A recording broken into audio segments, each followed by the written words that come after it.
Yogah Karmasu Kaushalam.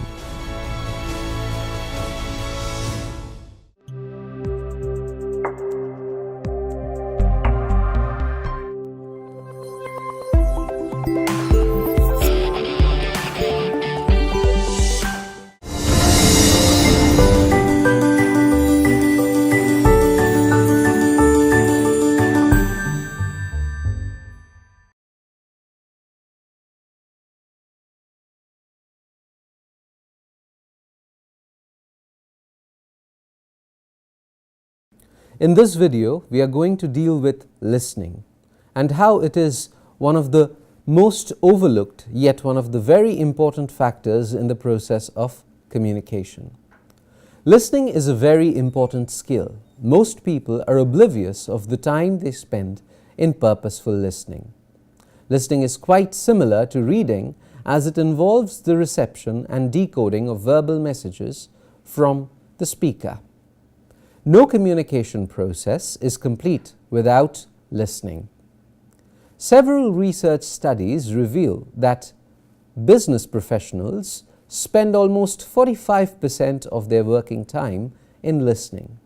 But, glaringly, listening training is the most overlooked and neglected. Most people are formally trained in the major communication skills of writing, reading, and speaking, while listening skill is neglected. It's a skill which we use more than the others, yet the amount of time and effort that we invest in developing it is the least. It is also a skill in which we have the least formal training.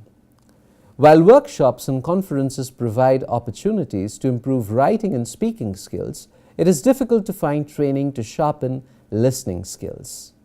We often do a lot of things without thinking too much about them. These are habits which have formed over many years of doing the same thing. Sometimes a student listens only to the supporting facts or details or to the way they are presented, and the real meaning or the intended meaning is missed. Some students listen only until they decide that they want to say something. Then they quit listening, start rehearsing what they want to say, and wait for the opportunity to just intervene and talk. Interrupting is another problem. The listener does not wait to determine the complete meaning, but randomly interrupts so forcefully that the speaker stops mid-sentence. Also, at times, students hear what they expect to hear. Alternatively, they refuse to hear what they do not want to hear. Now, feeling defensive is another critical issue. The listeners assume that they know the speaker's intention or why something is being said, or for various reasons, they expect to be attacked, and therefore they react defensively. Then there is listening for a point of disagreement. Some listeners seem to wait for the chance to attack someone. They listen intently for points on which they can disagree and launch an attack or confront the speaker. Labeling the subject matter uninteresting, a poor listener, when faced with a known topic, might find the discussion to be boring. They are convinced that the topic is uninteresting and turn to the many other thoughts and concerns stored up in their minds. These are issues that plague students as well as professionals and make the communication lose its purpose. Well, coming to the different types of listening, we have active versus passive listening involving the presence or absence of attention. So in active listening, we involve the processing faculty, we pay attention, and therefore learning goes on. Whereas in passive listening, the processing faculty is not involved, we do not pay attention, and therefore there is no learning that takes place. The second most important distinction is that of top-down versus bottom-up listening. For instance, over a weekend get-together, a student narrates to his friend a story about a recent holiday, which was great. So the friend listens with interest and interjects at appropriate moments to express surprise or wonder. For example, wow, that's great, so lucky, etc. In another instance, the same student takes down the address of another friend's house to attend a birthday party, and he has never been to that area before. So he listens carefully and makes notes. With the holiday story, the main concern is to probably understand the general idea and gauge when some response is expected. In contrast, with listening to the directions to reach a party, understanding the exact words is more important, if the listener wants to get there without getting lost. This way, the student listened to the holiday story could be characterized as top-down listening.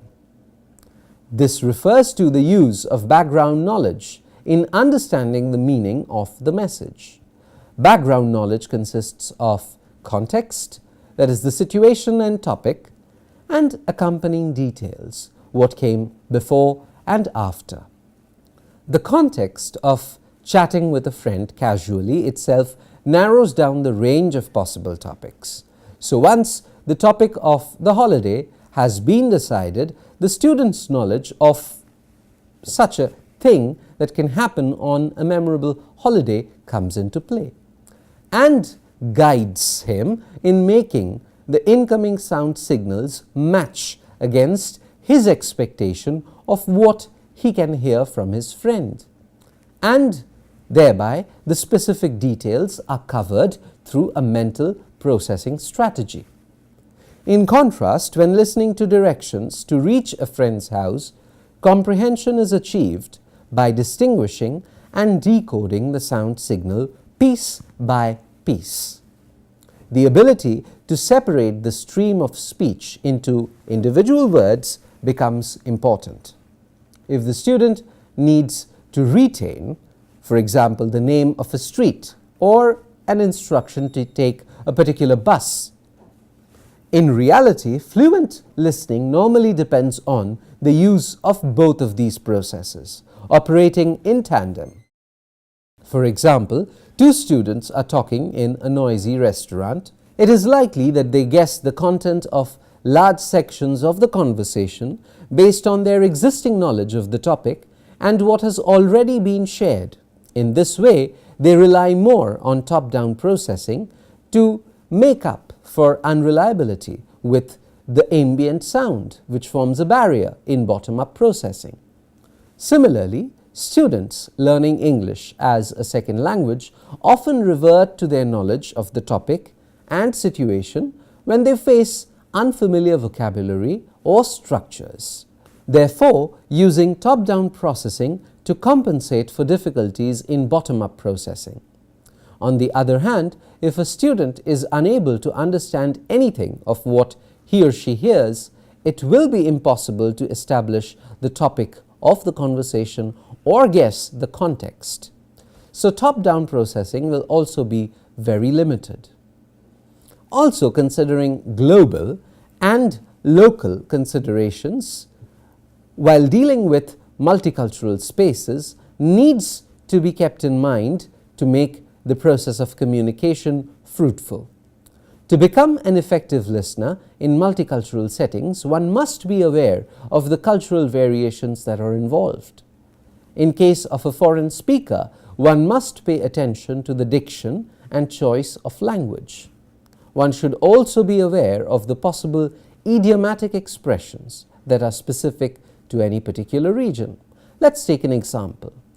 Cover all the bases is an English idiom that is derived from the game of baseball, and baseball is not so popular in India.